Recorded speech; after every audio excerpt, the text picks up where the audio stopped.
주진우 라이브 스페셜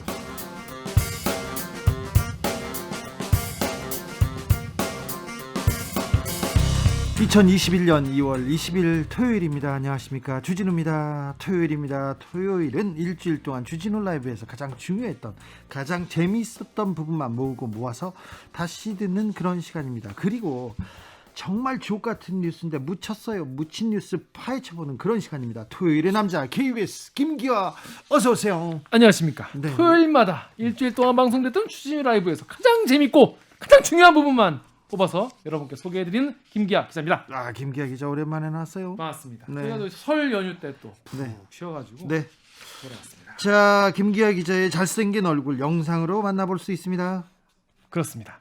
여러분께서 왜 이 당황해? 영상으로 왜 당황해? 너무 당황스럽네요. 왜요? 우리 엄마밖에 안 해주는 말인데. 아, 그래요? 감사합니다. 네. 자, 지금 바로 유튜브에서 주진우 라이브 검색을 하시면은 밑에 라이브 나오라고 뜹니다. 네. 그걸 딱 누르시면 지금 함께 라이브로 영상으로 만나볼 수가 있습니다. 주진우 라이브에서는 에이스 아니면 안 모십니다. 그렇다고 도울 합니다. 선생 와가지고 도울 선생도 오시고요. 다 그 각 분야의 에이스만 모십니다. 자, 김기화 기자가 기자계 에이스라는 거예요. 근데 이제 원래는 에이스만 모시는데 네. 전 에이스는 아니기 때문에 아니, 에이스가 뭔가 여러분께 이제 선물로 승부하려고 에이스가 될 기자예요. 에이스가 되려고 네. 선물로 일단 그 전에는 찾아왔습니다. 일단 선물로 마음을 사겠다고 합니다. 그렇습니다. 그래서 청취자 여러분들을 위해 저희가 선물을 준비했는데요. 네. 일주일 동안 방송됐던 주진우 라이브에서 내가 이런 건 정말 재밌었다, 이런 건 정말 별로였다, 나의 생각 이렇다, 이런 청취 후기 보내주시면 됩니다.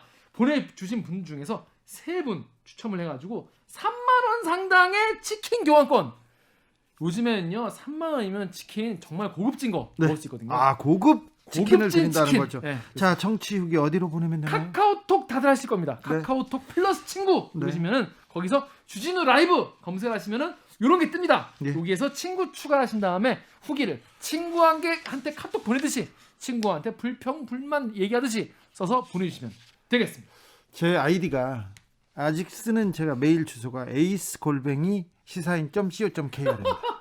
어디 가나 제가 에이스를 썼어요. 그렇군요. 제가 그냥 병아리 기자였을 때, 처음 네. 기자했을 때, 너 저기 아이디 뭐 쓸래 이렇게 했을 때 이메일 에이스 하겠습니다 이렇게 했더니 사람들이 이놈 봐라 선배들이, 이렇게 했는데, 그런데 패기가 좋구나. 제가 에이스는 아닙니다 지금. 그런데 에이스가 될 겁니다. 계속 하고 다녔어요. 자, 김기아 기자도, 네, 여러분도 자존감을 갖고 자세히 달려보도록 하겠습니다. 김기아 기자, 우리 에이스 묻힌 뉴스 어떻게 파나요? 첫 번째 묻힌 뉴스는 재밌는 뉴스입니다. 근데 이게 아직 뭐 큰 뉴스는 아니라서 여러분들이 이제 못 보셨을 경우가 많을 것 같아가지고 네. 재밌는 뉴스, 요즘에도 이런 일이 있다, 이런 거 하나 가져왔는데요. 오영호 전 의령 군수가 계세요. 군수가 있는데요. 네, 여러분 의령군 다 아시죠? 예. 의령군에 이제 오영호 의령 군수가 분이 계셨는데 이분이 2014년에 당선된 분이에요. 그런데 이분이 7월 1일에 이제 군수가 되셨는데 한 종합 일간지 신문기자 A 씨가 비판적인 기사를 쓴 거예요. 네, 그럴 수 있죠. 쓸 수 있죠. 그랬더니 한 3번 썼는데 이거 왜 쓴 거냐? 네. 개인적인 뭐 이게 아니라 금품 살포 의혹, 네. 그리고 선거법 위반 혐의에 대한 거였어요. 너무 혐의도 중하네요. 그렇죠. 이런 거면 사실 이게 사실이라면은 네. 정말 잘 본인이 책임을 져야 되는 그런 건데, 그러면 본인이 뭐 설명을 하든지 아니면 이게 완전 허위 사실이면은 뭐 언론중재위원회 해가지고 이거를 소송할 수도 있죠. 소송을 걸 수도 있죠. 문제가 된다면. 하지만 이분이 선택한 게 문제가 된 겁니다. 평소에 친하게 지내는 건설업자에게 연락을 한 겁니다. 네, 건설업자한테. 그래가지고 이 A 기자 때문에 내가 너무 힘들다. 그랬더니 지인분들이, 네. 건설업자분이 내가 해결사를 하나 붙여줄까? 해결사요? 아니, 군수가 이장하고 트러블이 있는 거는 우리가 알아요. 그런 갈등 영화로도 만들었는데, 아니, 군수가 조폭을요? 해결사를요? 해결사. 이건 영화보다도 더 심하잖아요. 이게 보통 요즘에는 이제 영화에서 해결사 불러가지고 기자 어떻게 하고 이러면 사람들이 다 묻어버려. 아이, 지겹다. 네, 네. 누가 이렇게 하냐 하는데 누구 요새 세상에. 이분은 실제로 한 거예요. 그래가지고 그래요?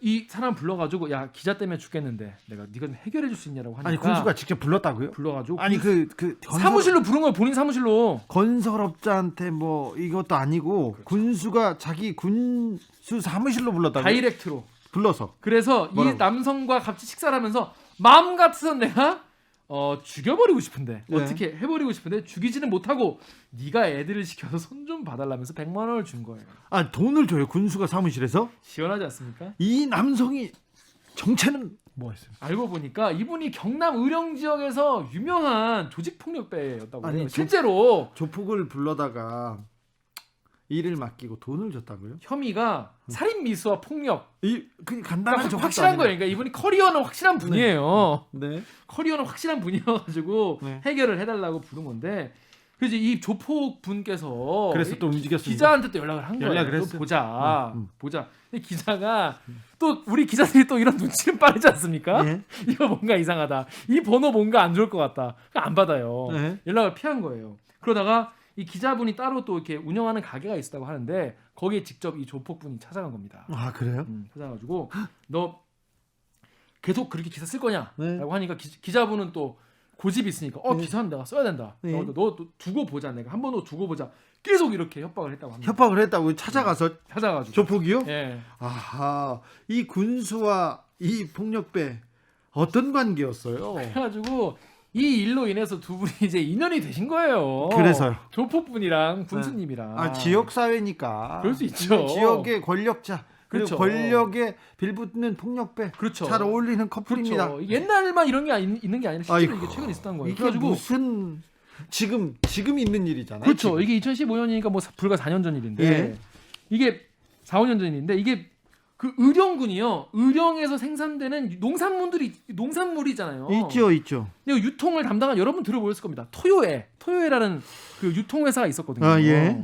근데 이거를 이 최대 주주가 의령군이고 의령군수가 경영 지도 권한이 있어요. 예? 근데 이 조폭분이 이 토요의 업무를 나에게 달라. 이 유통 업무를 내가 하겠다. 네. 라고 한 거예요. 그래가지고 원래 이 유통회사가 있었는데 토요의 대표한테 이 오전 군수가 연락해서 야, 그 조폭분한테 수박 운송권 주라고요? 주라고 연락을 바로 한 거예요. 그랬더니 토요의 담당자가 너무나 친절하게 먼저 이 기존 물량을 반반 나누게 됐다면서 배달 단가도 올려주고 하면서 넘겨줬다고 합니다. 아이고, 참. 이러면 안 되는데.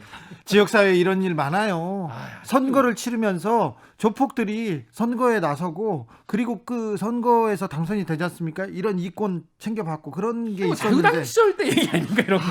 참 법원에서는 어떤 판단을 내린 겁니까? 그래서 이게 저희가 지금 뭐 그냥 뭐 취재 의혹 뭐 이런 게 아니고요. 예, 판결이 났어요. 판결이 났어요. 판결이 나가지고 제가 확실한 거라서 갖고 온 건데 창원지법의 마산지원이 오전 군수에게 징역 2년 4개월 선고했습니다. 그래서 어떤 혐의냐면은 조폭을 시켜서 자신에게 부정적 기사를 쓴 기자를 협박한 협박 교사 혐의, 예. 그리고 유통회사의 압력가에서 조폭에게 수박 유통권을 넘겨준 직권남용 혐의였습니다. 네, 명확하네요. 이뿐이 아니에요. 근데 네. 보니까 이분께서 이 자신의 재산 상태를 숨기려고 타인의 계좌를 이용해서 금융 거래한 혐의, 네. 무허가로 산지 형지를 변형해준 혐의 뭐 이런 거였는데 이런 걸로 돈 많이 벌죠. 돈 많이 버셨나 봐요. 네, 네. 근데 이게 재판부가 이 판결문에 이 오영호 전 이제 의령 군수님한테 영화에서나 보던, 그러니까 판사님들도 영화에서나 보던 건 거예요. 충격 받은 거예요. 영화에서나 보던 권력형 비리의 모습으로 선출직 공무원에 대한 사회적 신뢰를 심각하게 훼손해서 죄질이 극히 불량하다라고 했습니다. 그리고 범행을 또 부인하셨나 봐요. 범행을 부인하는 등 반성하는 태도가 보이지 않고 피해자들로부터 용서받지도 못했다라고 해서 2년 4개월 선고했는데, 여기서 이제 엔딩을 또 깔끔하게 드리자면 네. 이 오전 군수는 이것 때문에 뭐 구속된 게 아니라 이미 토요의 그 아까 말씀드린 유통회사 있지 않습니까? 농산물 유통회사 여기 운영 자금을 또 빼돌리신 거예요. 네. 6천만 원을 또 빼돌리셔가지고 이걸 또 선거 자금에 쓰셔가지고 지난해 9월 이미 징역 9월을 받고 구속돼 있는 상태였다고 합니다. 제가 그 몇 가지 전문 분야가 있는데 조폭을 제가 열심히 취재했어요. 우리나라 대형 권력들, 정치 권력, 그다음에 종교 권력을 취재하다 보니까 조폭들이 나와요. 김태촌, 조양훈이 탁탁 나와요. 그렇죠. 그래서 제가 조폭을 취재하기 시작했는데 분명히 이 오전 군수님 문제가 되고 검찰이나 그 검찰 수사가 시작되고 그랬을 때 이 조폭이 다 갖다 일러서 바쳤을 거예요. 자기는 빠져나가려고. 그 권력자들, 돈 있는 사람들, 그리고 조직폭력배나 깡패들 주변에 부리는 그런 사람들이 있거든요. 그 사람들 쟤 착해, 조폭인데 착해, 나한텐 잘해 이렇게 얘기하는 사람들 있지 않습니까? 다 그 사람들 다 쇠고랑 같이 찹니다. 네, 이 군수님이 아니 조폭을 이용하는 것 자체가 그런 생각 자체가 잘못돼 있는데 이용하면은 편하다고 생각했을 거예요. 선거도 치르고 쟤 조금 뭐 떼주고 그러면 이렇게 자 조폭하고 가까이 지낸 사람들 다 조폭한테 망했다는 거 다시 한번 말씀드립니다. 의령 군수님 참 부끄럽네요. 지금 그렇습니다. 때가 어느 때인데 그러니까요. 지금 이 정도의 스토리를 가지고 영화를 만들겠다고 하면 진부하다 그래. 그렇죠. 20년 전에 있었던 일이야. 지금 무슨 소리야 얘기하는데 우리 의령 군수님이 지금껏 이런 일을 참 이런 고초를 겪고 계시네. 네. 감옥에서 반성하시기 바랍니다. 네. 다음 묻힌 뉴스로 가볼까요? 네, 다음은 삼성 뉴스입니다. 삼성인가요? 우리 삼성 이재용 부회장에 네. 대한 이야기인데 사실 그냥 이제 구속이 되었으니까 최근에 또 구속됐다고. 아이고 M&A 하려고 돈 만들어놨는데 어떻게 해요? 그렇죠. 자 목중 경영 어떻게 해요? 지금 어떻게 해요? 계속 그런 기사. 이재용 부회장 걱정하는 기사가 쏟아집니다. 그래서 이제 워낙 이제 언론과 이제 이쪽에서 걱정을 그렇게 하지 않습니까? 네. 그래가지고 이런 얘기가 있어. 이번에 그 삼성이 미국 텍사스 오스틴에다가 예. 반도체 공장을 더 짓는다. 예. 이런 얘기가 투자하겠다고 소문이 했죠. 투자하겠다 얘기가 나오는데 연합뉴스 보도에 따르면 16일에 이재용 부회장이 수감 중이지만 일반 접견이 가능해진 만큼 조만간 투자 계획이 공개될 것으로 보인다라고 했어요. 네. 이게 또 근데 구속되기 전에는 일반 접견 너무 짧기 때문에 경영할 수 없다. 가지고 그렇게 내 언론이 했었죠. 본인들 되게 필요하신 대로 쓰시는 것 같은데. 네, 아니 언론사에서 좀 편한 대로 쓰시는 것 같아요. 그러니까요.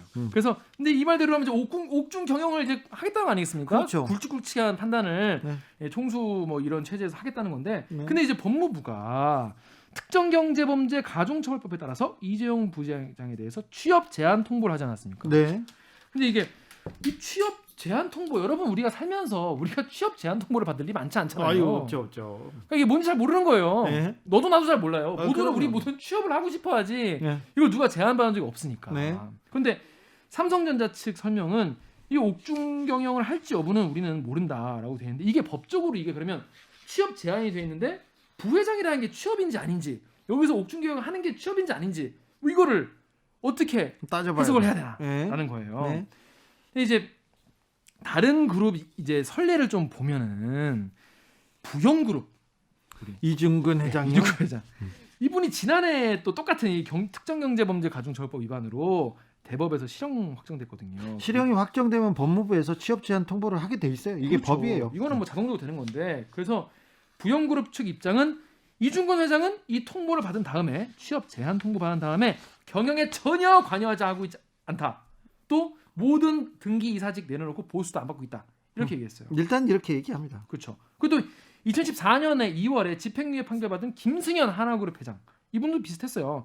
집행유예 받고 바로 경영에 손 뗐다는 거죠.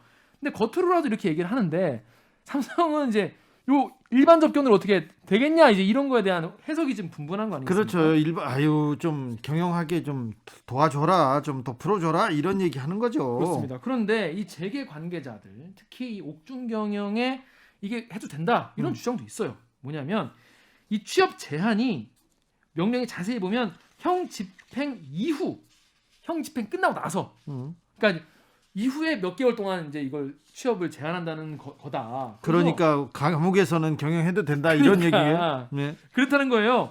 이 부회장은 특히 등기 이사도 아니고 보수도 안 받고 있기 때문에 취업한 것도 아니다라는 거예요. 그래서 취업 금지는 앞으로의 취업을 금지하는 것이지 현재 가지는 부회장직 하면은 해당되지 않는다라는 거예요. 네. 이게 말이 되는지 자 이에 대해서 그 김남근 변호사라는 분은 형 집행 이후에 취업 제한이 된다는 거는 형 집행 중 당연히 못하는 거 아니겠냐. 예?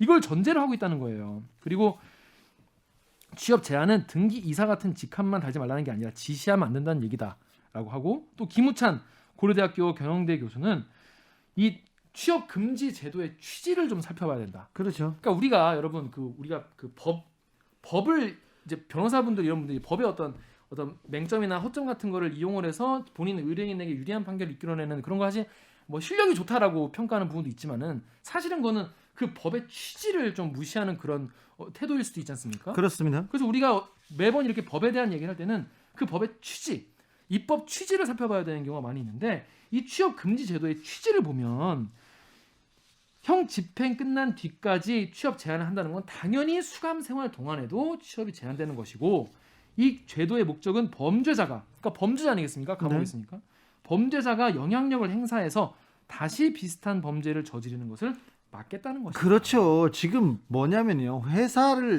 회사에서 돈을 빼먹거나 돈을 횡령하거나 뇌물을 준 사람이에요.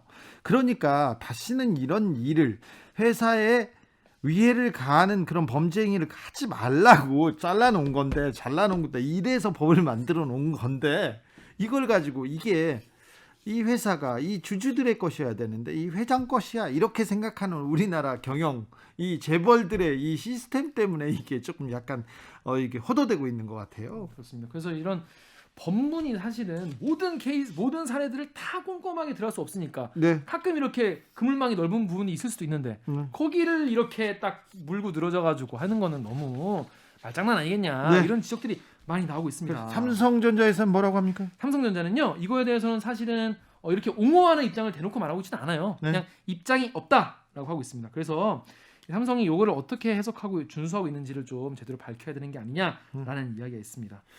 아무튼 취업 제한 이거 감옥 갔는데 취업 제한까지 그러면 뭐 너무 어려운 거 아니야 너무 한 거 아니야 그러면서 댓글에다가 미국으로 떠나세요 막 외국으로 가세요 삼성전자 이렇게 회장님 얘기하는 사람들이 있는데요. 미국으로 가면요 더해. 네 이거 종신령 받을 수도 있고요 영원히 5년이 아니라 취업이 아니라 아예 그룹 주변에 갈 수도 없어요. 미국 같은 경우는 일본도 그런 다른 나라도 굉장히 그렇고요. 심하고요. 예, 갈 수가 없어요. 근데 그리고 우리나라는 굉장히 따뜻합니다. 예. 왜냐하면 이 취업 제한의 예외가 또 있어요. 하고 네. 싶으면 할 수 있어요. 예를 들어서 법무부가 승인을 해주면 됩니다. 이게 만약에 정말 그렇게 중요한 일이라고 하면은 취업 승인 신청을 하면 됩니다. 네. 이것도 법무부가 판단하면 되는데 삼양식품의 김정수 대표가 횡령을 하셔가지고 이분도 네. 유죄 판결 이후에 취업 제한 통보 받았지만은 법무부가 취업 승인 신청을 받아줘가지고 경영에 복귀하는 사람도 있으니까 네. 이런 것도 한번 살펴보시면 적법한 절차도 있다 이런 거 말씀드리겠습니다. 재벌가에서는요 감옥 가고 취업 제한 이런 게 통보를 받아도 그냥 하는 경우가 많아요. 제가 그 한 재벌가 얘기를 할 건데요. 회장이 감옥에 갔어. 그랬더니 임원들이 경영상 너무 힘들다. 중요한 결정도 그렇죠. 못 내리고 그렇죠. 판단을 못 내려주니까 너무 그룹 경영이 어렵다. 왜 어려워요? 얘기하니까 아니 회장한테 가서 도장을 맡으면 결제를 받으면 되는데 회장이 없으니까 사모님한테 가서 결제를 받아야 된대요. 근데 사모님이 잘 모르잖아요. 그러면 큰아들한테 가야 된대요. 근데 큰아들이 기분 나빠. 그럼 둘째 아들한테 가야 되는 거예요. 둘째 아들한테 도장을 받았어요. 결제를 받아왔는데 갑자기 사모님이 보고 싶다고 하는 거예요. 그래가지고 이 경영에 차질이 있다고 얘기하는데 우리나라 이거 왕조 아닌가 왕조? 왕조하고 비슷해요. 재벌은 거의 비슷한 체제예요. 그래서 이 법이 아직 미치지 않아요. 등기사도 아니고 지분도 조금밖에 안 가지고 있는데 이 회사를 자기 거라고 생각해서 좌지우지하다가 이런 일이 벌어진 거 아닙니까? 이거 이재용 부회장이 그룹을 승계하려고 범죄를 저지른 건데 이게 삼성을 위한 거 아니에요. 삼성 주주를 위한 것도 아니고 국가 경제를 위한 것도 아니고 이재용 부회장이 자기의 이익을 위해서 삼성에 큰 그 영향을 미친 거죠. 그러니까 가해자 이재용, 피해자 삼성입니다. 그런데 이 부분을 두고 지금 언론이 너무 부회장님을 위한 기사를 쓰려다가 보니까 앞뒤가 안 맞는 기사들이 마구 쏟아지는 것도 있습니다. 참 재밌었는데요. 재밌다고 보기는 좀 슬픈 내용입니다. 참 우리 기자님들이 누구를 위해서 기사를 쓰는 건지 과연 진실과 정의를 위해서 자기의 본분을 다하고 있는지 항상 좀 생각해 보셨으면 합니다. 여러분께서는 지금 주진우 라이브 스페셜을 듣고 계십니다. 주진우 라이브 스페셜 김기아 기자와 함께하고 있습니다. 본격적으로 주진우 라이브 스페셜 하이라이트 장면 다시 듣기 시작해 보겠습니다. 네, 첫 번째 하이라이트는요. 가만히 또 KBS 기자가 또 나왔길래 제가 한번 또 요거 한번 같이 한번 보시자고 가져와 봤습니다. 지금 일파만파 커지고 있어요. 국정원의 사찰 논란. 그렇습니다. 이 뭐 국회의원 여야를 가리지 않고 모든 국회의원을 다 사찰하고 그때는요 이명박 대통령 시절이었는데 친이계 이명박 계열에서도 약간 얘가 마음에 안 들어 기분 나빠 그러면 사찰했어요. 꼼꼼하셔요. 네. 꼼꼼하신 분이에요. 그래서 뭐 근데 그뿐이 아니라 환경단체 분들도 하시고 여러 명 했어요. 엄청 사찰을 기자들도 많이 했어요. 전방위적으로 민간인 사찰을 제 사찰 문건도 내 건 공개됐어요. 그렇다면서요. 저도 그거 봤는데 아무튼 그거를 KBS가 이미 2018년에 내놨어요. 이거를 취재를 해가지고 이미 공개한 적 있습니다. 일부를. 최근에 얘기한 게 아니라 환경단체를 국정원이 불법 사찰했다는 걸 2018년에 KBS가 단독 입수해서 보도를 했어요. 그렇습니다. 근데, KBS 사회부의 이재석 기자가 요거를 취재를 했었는데 근데 지금 그 문건이 굉장히 주목받고 있습니다. 그렇습니다. 그래서 저희가 수요일 훅 인터뷰에 한번 모셔가지고 얘기를 들어봤습니다. 그랬더니 이게 그 저희가 2018년 그 입수했던 국정원 사찰 문건 단독 보도가 있었어요. 네. 그때 요거를 가지고 환경단체들이 최근에 요거를 정보 공개 청구를 넣은 거예요. 정보 국가를 공개, 상대로. 공개 청구를 넣었더니 그 자료에 한 장짜리 문건이 있거든요. 문건에 청와대에서 이 자료를 지시했다. 청와대에서 보고받았다. 이런 내용이 있습니다. 근데 거기에 지금 부산시장 후보로 거론되고 있는, 강력하게 거론되고 있는 박형준 후보와 관련돼 있는 직함들이 탁탁탁 3번 나옵니다. 그렇습니다. 여기 기자들이요, 뭔가 본인은 되게 열심히 취재하고 큰일인 것 같은데 의외로 되게 반응이 그냥 그 미적지근할 때가 있어요. 그럴 때 있죠. 그럴 때가 있는데 이게 나중에 네. 굉장히 또 주목이 받거나 그런 경우가 있어가지고 그럴 때 또 불려다니고 그런 거 있는데 딱 이게 그런 경우입니다. 그렇죠. 2018년 당시에는요, 그냥 뭐 그렇지 뭐. 그 정권은 그랬어. 네. 이렇게. 네, 그래서 그 당시에는 사실 우리가 되게 이런 민간인 사찰, 국정원에 대해서도 그렇고 거기는 원래 그런 조직인가 보다 이런 마인드가 있어서 그런지. 그렇죠. 네, 그런 생각이 있어 그런지 그때는 또 그랬겠지 뭐 이러고 넘어갔단 말이에요. 그때 이명박 정부 초기에는요, 국정원 직원이 저한테 와가지고 막 물어봐요. 너 어떻게 썼어? 그거 뭐 했어? 그러면은 얘기도 해주고 나는 또 다른 정보를 물어보기도 하고 그랬었어요. 근데 이게 민간인 사찰이 보고서로 써서 올라가기도 하고 그 안에서 저에 대한 보고서를 보고 다른 국정원 직원이 얘기해주기도 했었어요. 야, 너 이런 헛소문이 올라왔더라 이런 얘기도 맞냐 했었어요. 말이면서. 아니요. 예. 참, 그런데 지금 생각해보고 법에 따라서 생각해보면 이거는 국정원의 정치 개입, 민간인 사찰이었다. 이게 분명히 문제가 있었고 그 지휘부에 이명박 친이계의 핵심 인사 몇 명이 책임져야 될 위치에 있는데 그 중에 한 명이 박형준 후보였다는 얘기를 보도했던 그렇습니다. 거죠. 그래서 이게 마치 어떤 분들은 이거 선거 때 일부러 막 터트린 거 아니냐. 그렇죠. 그런 거 아니에요. 네. 그런 거 아니고 정보공개 청구가 있었기 때문에 한번 보도를 하게 된 건데 박형준 후보는 이걸 계속 부인을 하고 네. 있더라고요. 아무튼 우리도 KBS에서 왜 지금 보도했느냐, 선거용 아니냐, 이 얘기를 계속 물어봤는데 억울해하더라고요. 2018년에 전 보고하고 끝났는데요. 그 보도가 끝났는데 갑자기 지금 그 사람들한테 관심이 되는 거예요. 얘기하면서 차분차분 정리해 줍니다. 그렇습니다. 요거 여러분 갑자기 이제 우리가 이제 그동안 별로 이렇게 잊고 있었던 국정원 뭐 이제 뭐 바뀌었으니까 뭐 국내 사찰 업무도 이제 다 안 한다고 하고 뭐 대외 업무만 한다고 하니까 그게 잘 정리됐겠지라고 생각하시겠지만 사실 이명박 정부 때의 국정원 민간인 사찰 같은 경우에는 다 드러난 게 아니에요. 아무것도 드러나지 않았고요. 그리고 민간인 사찰을 하고 불법을 저질렀던 직원들 있잖아요. 아무도 처벌받지 않았습니다. 다 그대로 있어요. 다 그대로 있어요. 2008년이면요.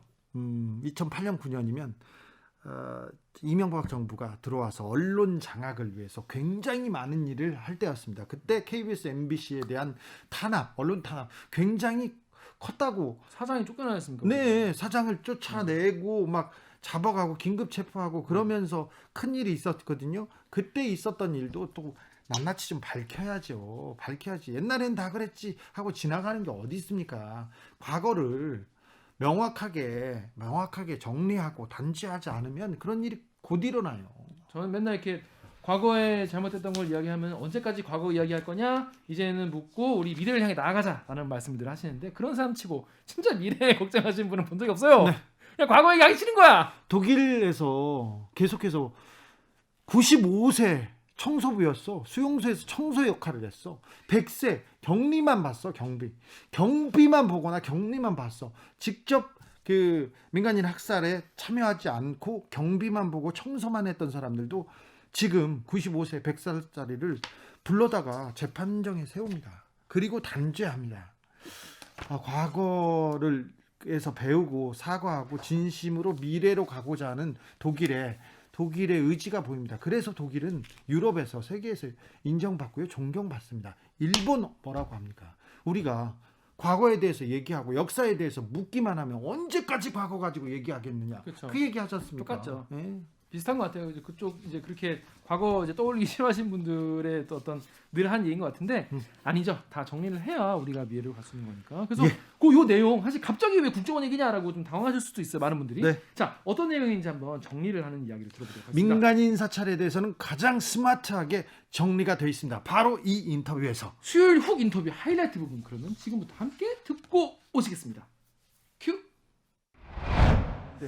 2018년에 어떤 보도를 한 거죠? 그러니까 지금 이게 최근 들어서 국정원 불법 사찰 문제가 이제 막 불거지기 시작한 이유가 네. 지난해 11월 대법원에서 피해자들한테 사찰 자료를 공개하라고 판결했기 내 때문이잖아요. 나라 내 파일 그 운동을 했는데 운동을 해서 판결이 있었습니다. 재판이 진행되다가 지난해 11월에 대법원에서 줘라 이렇게 얘기했죠. 조라라고 대법원이 확정 판결을 내렸고 네. 그 이후에 정보 공개 청구를 잇따라 하니까 네. 자료가 속속 나오면서 이게 이슈가 다시 된 거잖아요. 그렇습니다. 저도 받았어요. 아, 그렇죠. 예. 네. 주기자도 그 중에 한 명이었고 네. 피해자 중에 한 명이어서. 근데 그게 공교롭게도 지금 어떻게 선거 국면하고 이제 지금 맞물렸어요. 예, 맞물려서 지금 이렇게 되는 건데. 2018년에 탐사 보도를 하셨어요. 그러니까 돌아가 보면 계속 이렇게 거슬러 올라가다 보면 2018년 9월에 저희가 시사기획창이라는 다큐멘터리 프로그램에서 네. 대통령의 표적이 된 사람들이라는 제목으로 고발 보도를 했었거든요. 네.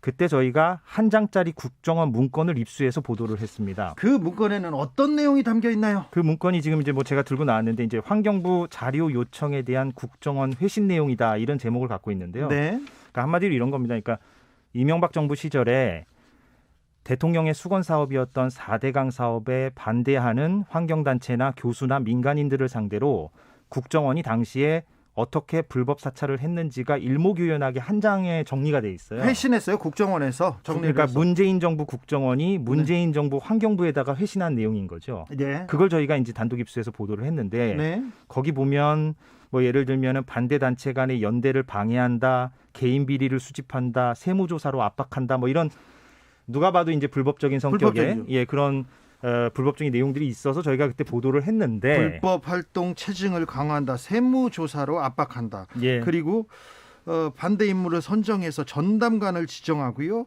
그다음에 내부 갈등을 유도한다. 이런 일을 국정원에서 했다고 합니다. 그렇습니다. 그래서 이 문건을 토대로 이번에 이달 초에 환경운동연합을 비롯한 환경단체 5곳이 이 구체적 자료를 그럼 달라. 네. 우리 피해받은 거. 그래서 정보공개 청구를 하게 되는 거죠. 그렇죠. 국정원에 그 문건, 국정원 회신 문건을 토대로 지금 환경단체가 국정원에 정보공개 청구를 했습니다. 그런데 이 한 장짜리 회신 문건 2018년에 탐사보도한 이 내용이 지금 여의도에서 국회에서 가장 뜨거운 논란이 되고 있습니다. 그러니까 좀 여담입니다만 당시에는 이 보도가 그렇게 많이 회자가 되지 않았었어요. 그러게요. 예, 그러니까 기억을 못 하시는 분들이 많고 왜냐하면 그때 당시에는 워낙에 전 정부의 어떤 비리 의혹이 너무 많이 쏟아졌었기 많아서요. 때문에 그런데 네. 지금 여의도에서 이게 왜 이슈가 되고 있냐면 네. 이 문건에 어떤 가장 두드러진 특징이 있는데 네. 그 특징은 이 문건 한 장짜리 요약 문건을 보면 총 9개 항목으로 되어 있습니다. 예. 근데 그 항목마다 그 불법 사찰 내용을 당시 청와대 수석들에게 보고했다라고 나와 있어요. 청와대에 직접 보고했다는 내용이 지금 나와 있는 거죠. 예, 뭐 민정수석, 정무수석, 홍보기획관, 뭐 네. 대통령 실장 이런 식으로 사찰 내용을 이 사람한테 보고했다라고 짤막하게 기술돼 있습니다. 네. 그런데 이 가운데 박형준 후보도 이제 들어가 있어서 이제 더 이제 논란이 되고 있는 거죠. 자, 8440님께서 이명박 전 대통령 교회 다니셨는데요. 교회 다니셨는데 사찰 겁나게 좋아하세요 얘기합니다. 그렇습니다. 자, 지금 문건에 보고 라인에 청와대 인사들이 있다. 그때 보고 라인에 박형준 후보도 있다 이렇게 얘기하는데 당시에 보고를 받았던 보고 라인 박형준 전 수석 말고 다른 사람들도 있었죠? 그러니까 박형준 후보를 포함하여 그때 저희가 보도할 당시에 네. 그 당사자들을 저희가 접촉했죠, 당연히. 그때 박형준 후보한테도 물어봤습니까? 예, 그래서 저희가 그때 당시 다큐멘터리에 박형준 당시는 교수죠. 네. 그러니까 방송을 했던 박형준 교수의 네, 육성도 인터뷰가 담았죠. 네. 육성 담았고 뭐라고 했어요? 네, 좀 부인하는 입장이었습니다. 물론 지금도 그렇지만, 네. 그러니까 박형준 후보도 그렇고 뭐 맹형규 씨 그리고 박재완 네. 그리고 정동기 씨 이런 네. 분들이 다 당시 청와대 인사들이었잖아요. 네. 저희가 접촉했을 때 이런 거 사실 무근이다. 예. 예, 그렇게 전면 부인하는 입장이었죠. 자, 근데 KBS 보도 이후에 환경단체 고소 고발이 뒤따랐는데요. 검찰 수사는 어떻게 됐습니까? 그러니까 당시 2018년에 저희가 이거를 보도한 다음에 네. 환경단체들이 이제 수사가 필요해 보이니까 당연하죠. 지금 박형준 후보한테 보고했다는 게 불법 활동 체증 강화, 세무조사 압박 이런 내용이 나왔어요. 이거 불법적인 내용 아닙니까? 맞습니다. 그리고 반대 인물을 선정해서 전담 마크맨을 지정해서 투쟁 계획을 사전에 파악하고 내부 갈등을 유도한다 이런 내용들이 있거든요. 그래서 환경단체 시민운동가들이 나 그때 당했어요 이렇게 얘기하면서 제가 이렇게 당했습니다 하면서 서울중앙지검에 이렇게 고소했습니다. 그게 2018년 얘기입니다. 네. 고소한 시점이. 그런데 최종적으로 검찰 서울중앙지검이 불기소 결정을 내렸어요. 아니 이렇게 증거가 나왔는데도요? 예, 근데 그 이유는 예. 이게 이제 시점이 표기돼 있는데 네. 이게 이제 다 7년을 지나버렸다. 그러니까 7년이 뭐냐면 아하. 국정원법 위반에 이제 공소시효가 되는 거 아니겠습니까? 공소시효가 지났군요. 예, 그래서 이제 그렇게 이제 그 불기소를 했는데 시민사회단체 사이에서는 아니 검찰이 적극적인 어떤 수사 의지를 피력했다면 네. 당연히 이제 더 수사를 좀 진행할 수 있는 거잖아요, 확대해서. 네. 그런데 딱 요 문건에 나온 케이스만을 가지고 판단한 것이 아니냐, 네. 너무 소극적인 거 아니냐 이렇게 비판들을 많이 했었죠. 일단 그래가지고 국민의힘에서 조금 약간 좀 아뜨거했습니다. 하태경 의원이 어제 국정원장의 국회 보고 뒤에 몇 마디 하셨어요? 네, 그러니까 하태경 의원하고 김병기 의원이 이제 여야 정보위 간사니까 네. 어제 이제 박지원 원장을 만나서 들었던 얘기를 기자들에게 이제 전원 형태로 이제 알렸는데 네.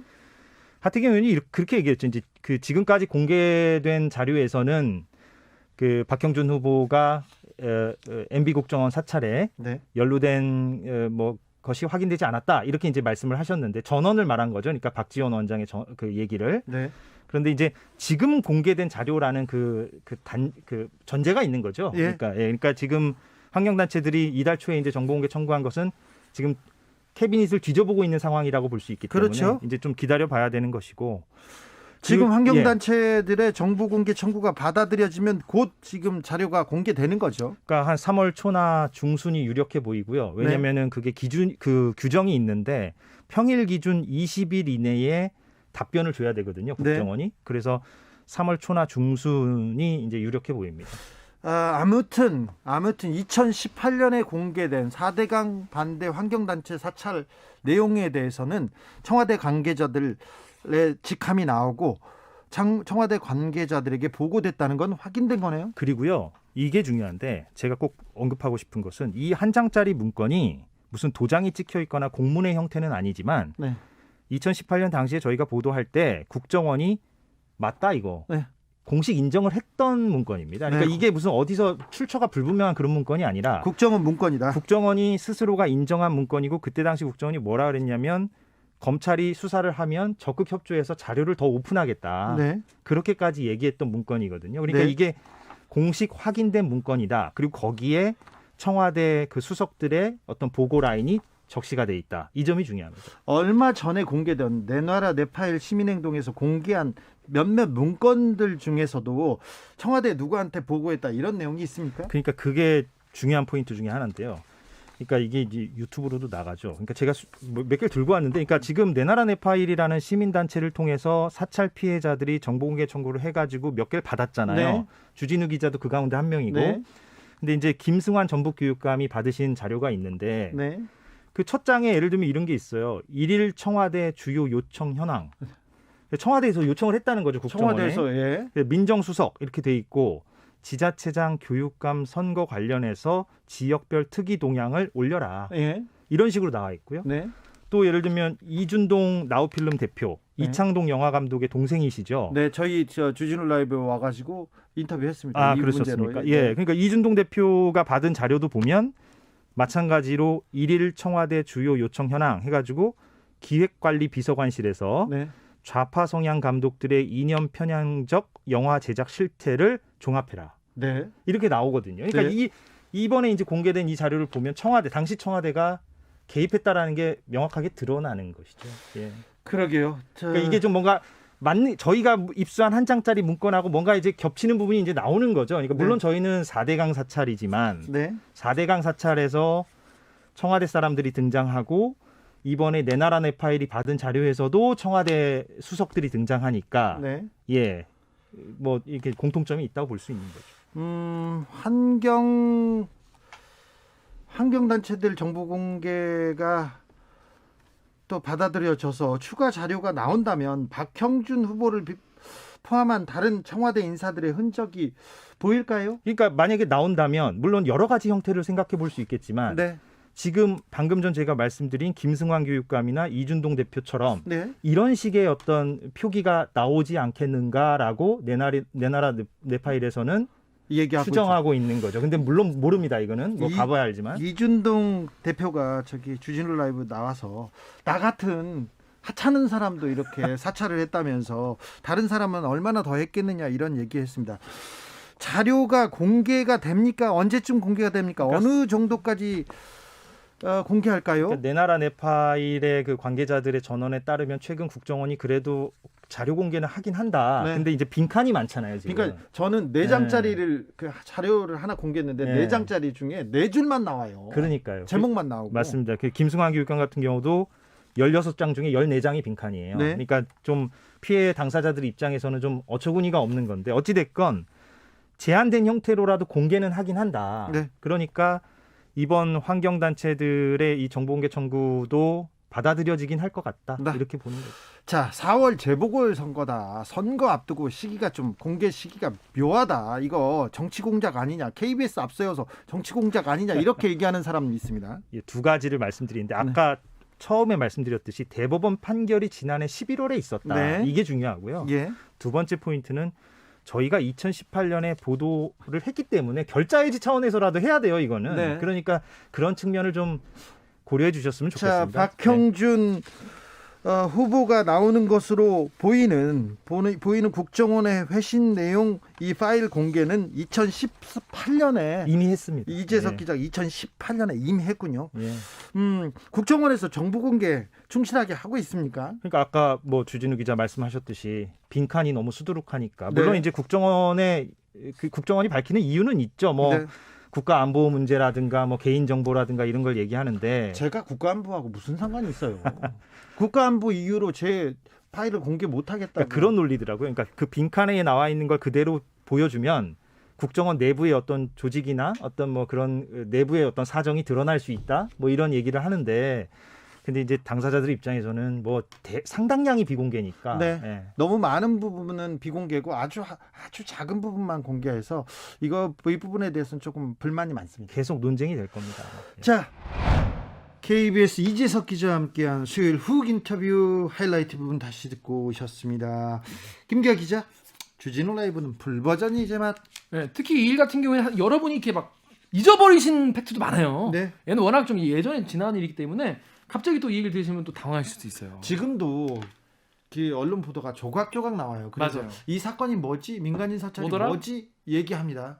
박형준이 뭘 했다고? 뭐더라? 합니다. 그런데 이 인터뷰 들으면 정리됩니다. 그래서 워낙 예전에 민간인 사실 워낙 많았어요. 사실 네. 너무 많아가지고 뭔지 헷갈리실 수 있어요. 그렇기 때문에 저희는 풀 버전을 꼭 강력 추천드립니다. 네. 유튜브나 팟캐스트에서 주진우 라이브 검색하신 다음에 2월 17일 수요일에 방송됐던 일부를 들으시면 되겠습니다. 그리고 워낙 내용이 좋기 때문에 주변 사람들에게 알리고 싶다.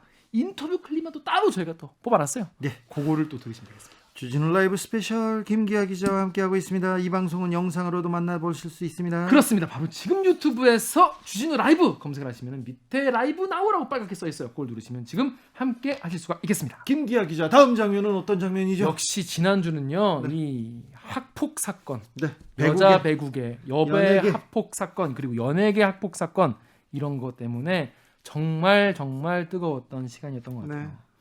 근데 이제 많은 분들이 이제 야, 뭐 어렸을 때 그런 거 가지고 네. 지금 잘 되니까 뭐 배가 아파서 그런 거 아니냐. 네. 아유 10년 지난 거 그거 가지고 이게 어렸을 때 말이지, 사춘기 때 말이지, 애들이 싸우면서 크는 거지 말이야. 그렇지 이런 않습니다. 분들이 있어요. 그렇지 않습니다. 그렇지 않아요. 절대 그 폭행의 상처에서 아물지 않은 상처에서 그 고통받고 살아가는 사람은 많습니다. 그리고 그렇습니다. 누구 이름만 나오면 괴로운데 그 사람이 까르르 웃고 착한 척하고 자기는 피해자인 척하고 그런 게 그게 문제가 되는 거 아니에요? 그렇죠. 그래가지고 이 학폭에 대한 어떤 국민적 관심과 또 지금 학교를 다니고 있는 중고등학교 학생들에게도 네. 굉장히 시사하는 바가 맞습니다. 많기 때문에 지금 아이들 폭력으로 지금 피해받고 있는 아이들을 위해서라도 이 문제 명확하게 좀 밝히고 정리하고 가야 됩니다. 그렇습니다. 그래서 이 학폭 문제, 학교 폭력 문제가 이번 일을 어떤 단초로 해서 뭔가 많이 바뀌었을 것 같아서 조정실 학교 폭력 피해자 가족 협의회, 전 이런 협의회가 있는지 몰랐어요. 네. 근데 이런 학교 폭력 피해자분들이 모인 이런 가족 협의회가 있어요. 여기 회장님과 요즘 상황에 대해서 어떻게 굴러가고 있는지 한번 얘기를 나눠봤습니다. 네.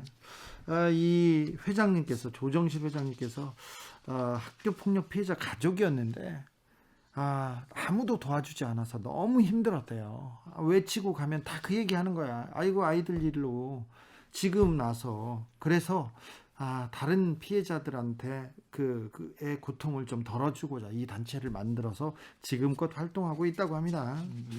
이런 분들 보면 정말 존경스럽달까? 그러니까 네. 본인의 불행과 고통을 감내하기도 쉽지 않았을 텐데 네. 같은 처지에 있는 분들을 이렇게 많이 그래가지고 이 문제에 대해서 굉장히 큰 문제예요. 인격 형성의 아이의 인격 형성에 가장 중요한 문제가 될 수도 있다고 봐요. 그 실제로 저희 KBS 스포츠 취재부의 한 기자가 그 남자 배구에서 이제 후배 선수에게 학생 시절에 폭력을 가했던 피해 학생, 네. 그 당시 피해 학생과 어렵게 전화 연결이 돼가지고 한번 물어봤다는 거예요. 근데 최근에 그 남자 배구 가해자로부터 전화가 왔답니다. 사과하고 싶다고. 최근에 네, 근데 그 어렸을 때도 이제 전화번호가 있어, 전화번호가 그대로였다는 거예요. 이름이 딱 뜨자마자 심장이 너무 두근거려가지고 너무 그 순간 벌벌 떨렸다는 거. 너무 그 사과를 하겠다는데도 무서워가지고.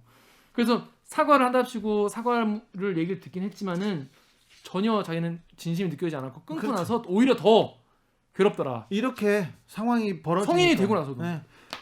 수십 년이 가도 평생 갑니다. 이런 그 트라우마가. 그래서 어렸을 때 학교에서 누구를 괴롭히거나 누구를 때리거나 폭력으로 누구를 괴롭혔던 사람들은 평생 자기가 괴롭힘을 당할 수 있다는 걸 알아야 돼요.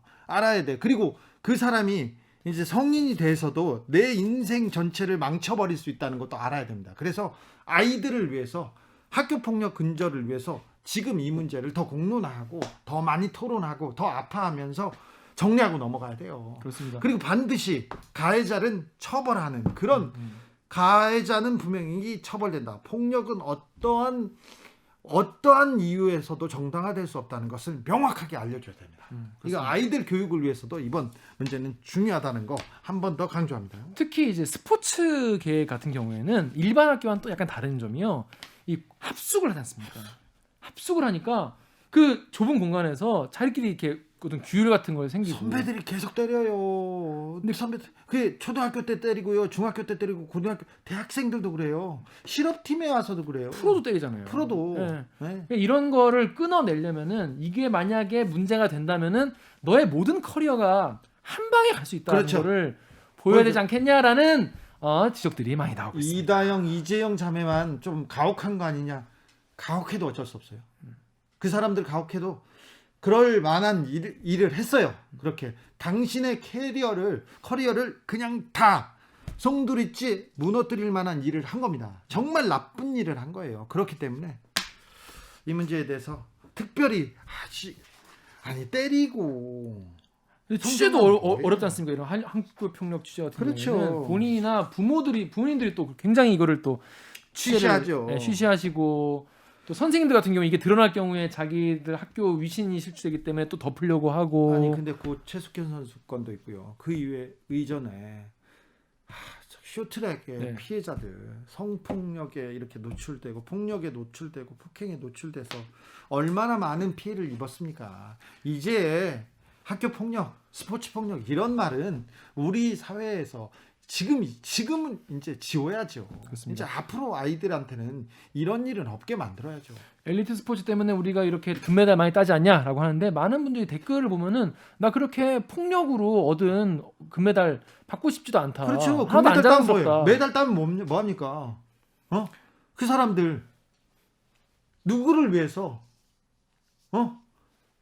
가해자의 폭력 위에 이렇게 메달, 피어난 메달, 그런 메달이 무슨 소용이 있습니까? 그렇습니다. 이렇게 많은 분들이 이제 분노하고 계신데, 자, 과연 그럼 어떤 대책이 필요한가? 어떤 현장에 대한 이해와 어떤 대책이 시스템적으로 마련돼야 하는지에 대해서 저희가 이야기를 나눠봤습니다. 더 자세한 이야기, 더 체계적인 이야기 궁금하신 분들 위해서 목요일 훅 인터뷰 하이라이트 부분 지금 함께 듣고 오시겠습니다. 큐. 학교 폭력에 대한 폭로가 체육계를 넘어서 사회 전체로 확산되고 있습니다.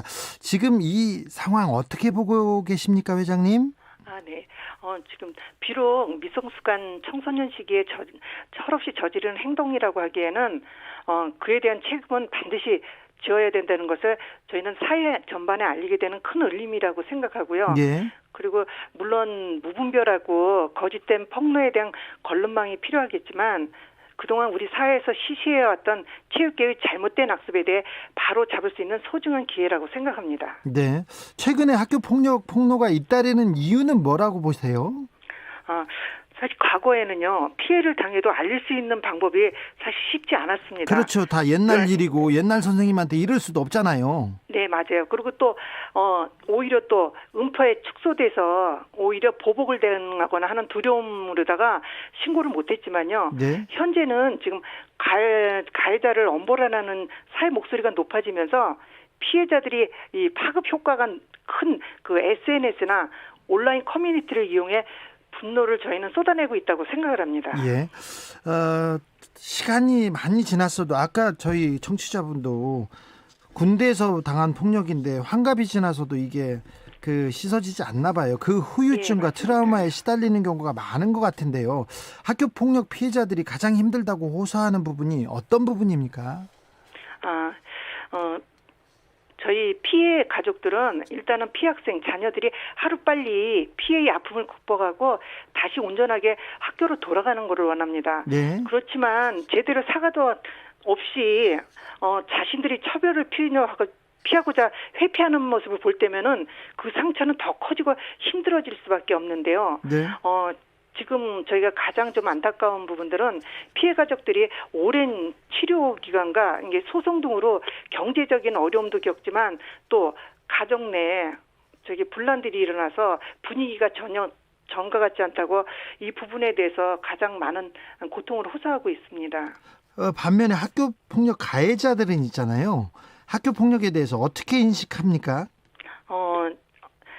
지금 오히려 이렇게 가해학생들 같은 경우에는 정말 자기가 잘못했다고 반성을 하고 그리고 제대로 이렇게 사과하는 경우들도 있거든요. 근데 또 한편으로는 자신의 벌 받는 게 두려워가지고 또 입시나 진학 등에 문제가 있다고 생각하니까 진정성 없이 그냥 미안하다고 사과를 하는 거야. 정말 미안해, 잘못됐어, 됐지 하는 식으로 하면서 그리고 또 자기네들이 처벌받았다고 예. 이게 면죄부라고 생각하는 경우들이 많아서 오히려 이게 피해자 부모님들한테 더 큰 분노를 일으키고 있습니다. 네, 데일리 드로잉님이 지금도 여전히 학교 측에서는 덮으려 하고 오히려 피해자가 죄책감을 가지게 하는 경우가 많습니다. 이런 경우가 많지요, 회장님?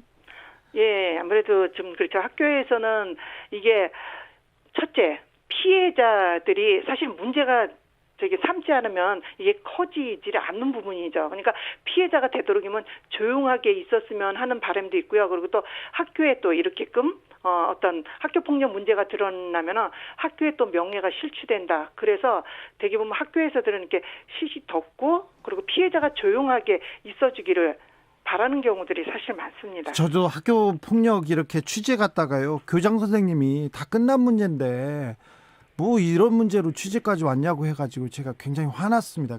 그래서 그때 교장 선생님하고 좀 언쟁했던 적이 있었습니다. 네. 네. 나쁘다고 제가 막 했었어요. 저도 그런 문제로 해서 저기 많은 다툼을 네, 그렇죠. 합니다. 네. 네. 6251님께서 주 기자님은 안 맞아 보셨나 봐요. 때린 사람들은 잊을 수 있어도 맞은 사람들은 절대 잊을 수 없어요. 저도 많이 맞았어요. 학교 폭력 저도 많이 피해 봤습니다. 가슴이 막 멍들어서 학교 다니기도 했었어요. 자, 회장님.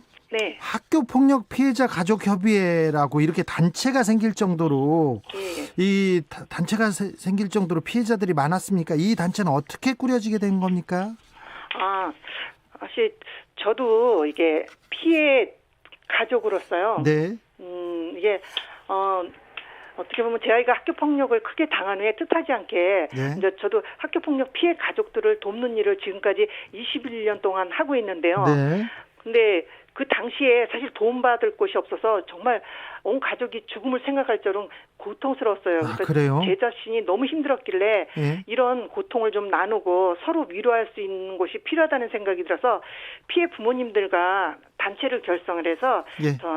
다른 피해자 부모님들을 지금 같이 돕고 있습니다. 3347님의 그 문자입니다. 67세입니다. 초등학교 때 괴롭힘 당한 것 때문에 인생에서 계속 상처가 남아요. 상처가 지금껏 나를 괴롭게 합니다. 강하게 처벌하면 근절될는지요. 해결 바랍니다.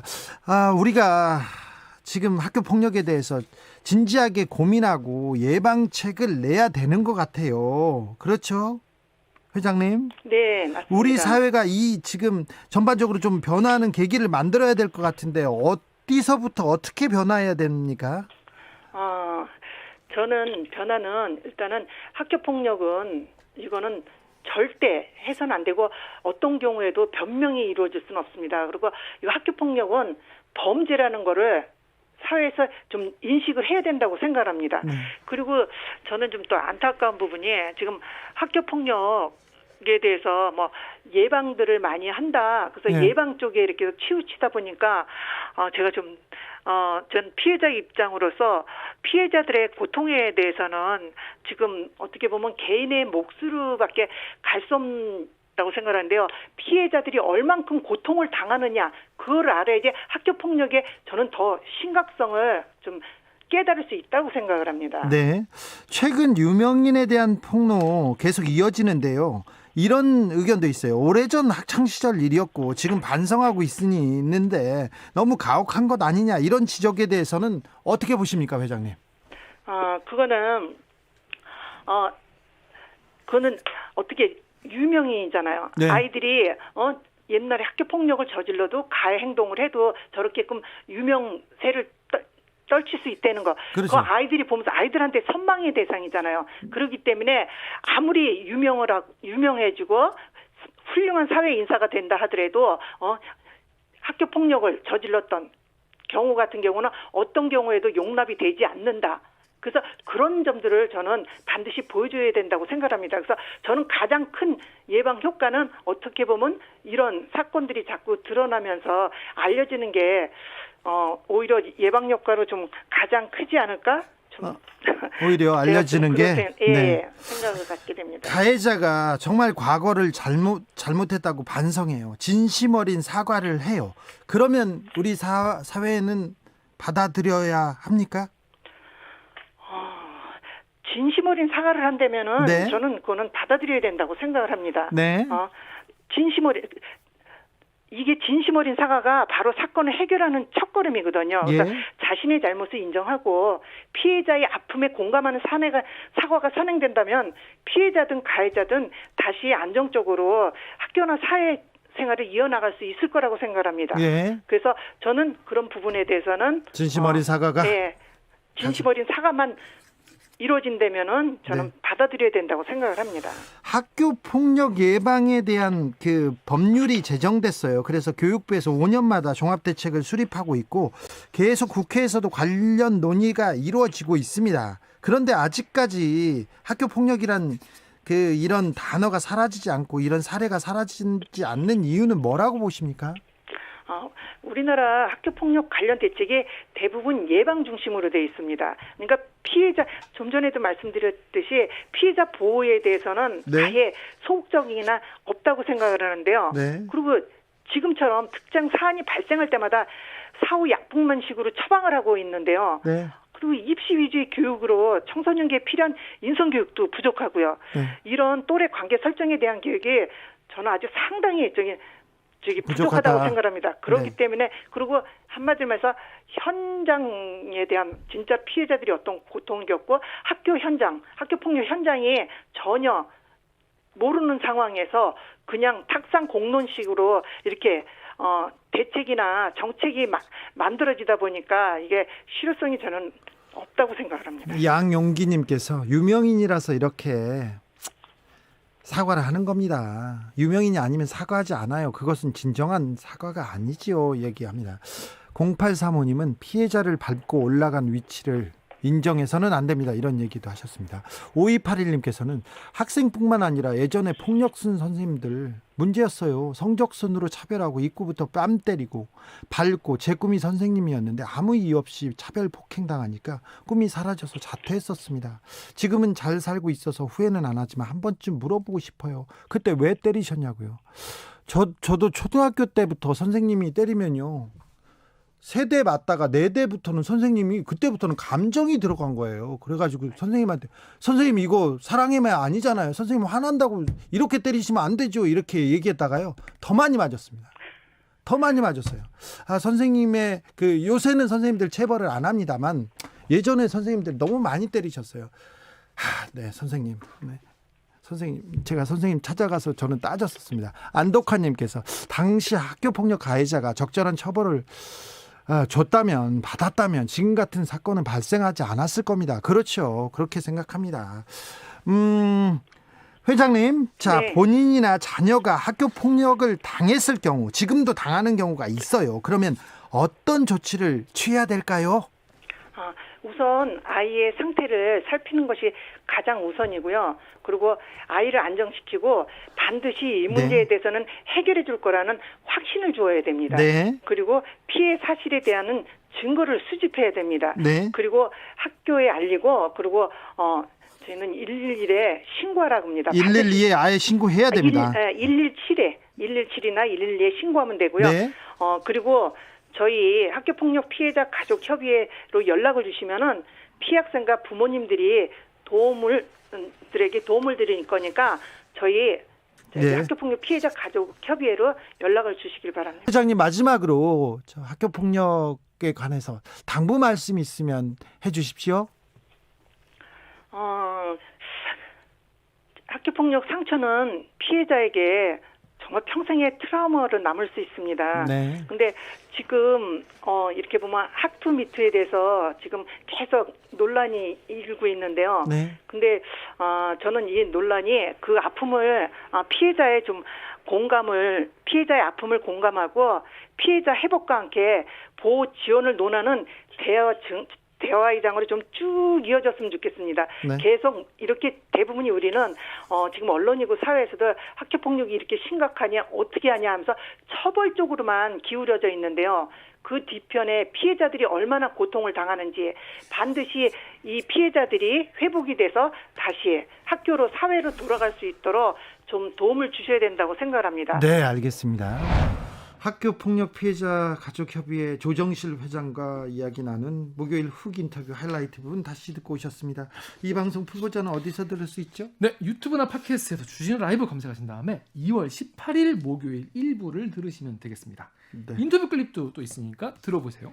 자, 김기아 기자, 오늘도 고생 많으셨어요. 네. 선물 주는 우리 김기아예요. 그렇습니다. 따뜻합니다. 카카오톡 플러스 친구에서 우리 주진우 라이브 검색을 하시면은 요 주진우 기자 이게 나옵니다. 여기다가 친구 추가하신 다음에 일주일 동안 방송됐던 주진우 라이브 이런 게 재밌었다, 이런 게 좋았다, 이런 게 별로였다, 이런 청취 후기를 보내주시면 되겠습니다. 저희가 3분을 모셔가지고 3만 원 상당의 치킨, 겉바속촉 치킨 보내도록 하겠습니다. 역시 토요일은 김기아입니다. 김기아 기자, 오늘도 감사했습니다. 고생하셨습니다. 주진우 라이브 스페셜 여기서 마치겠습니다. 저는 다음 주 월요일 오후 5시 5분에 돌아옵니다. 지금까지 주진우였습니다.